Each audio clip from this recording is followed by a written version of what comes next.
Envie de réduire légalement l'impôt sur vos plus-values immobilières sans mauvaise surprise. En France, la vente d'un bien hors résidence principale est imposée sur la plus-value nette.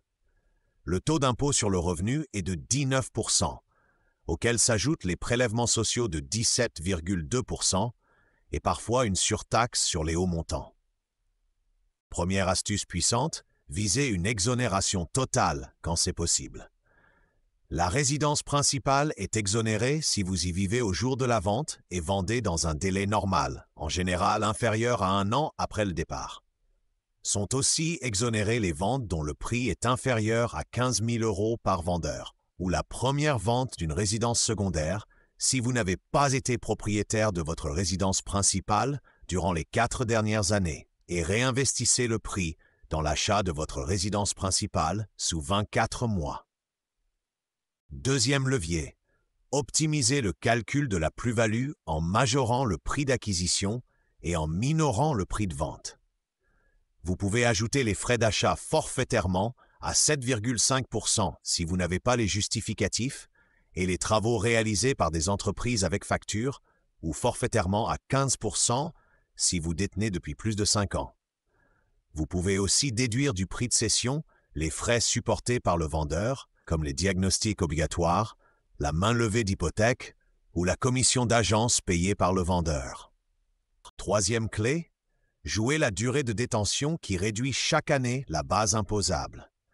Pour l'impôt sur le revenu, l'abattement est de 6% par an de la 6e à la 21e année, puis de 4% la 22e année, ce qui donne une exonération totale au bout de 22 ans. Pour les prélèvements sociaux, l'abattement est d'1,65% par an de la 6e à la 21e année, d'1,60% la 22e, puis de 9% par an de la 23e à la 30e, avec exonération totale après 30 ans. Quatrième point, maîtrisez la surtaxe sur les plus-values élevées. Elle s'applique par vendeur lorsque la plus-value nette imposable après abattement dépasse 50 000 €, selon un barème progressif de 2 à 6%.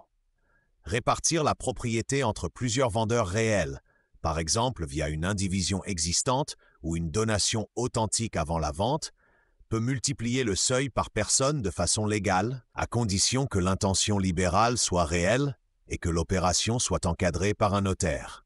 Cinquième conseil, sécurisez votre dossier et vos preuves pour éviter les redressements.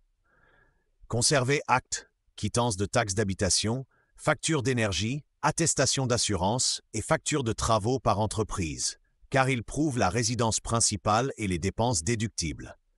Avant de signer, faites valider votre calcul par un notaire ou le service des impôts des particuliers, afin d'appliquer les bons abattements et les exonérations sans risque.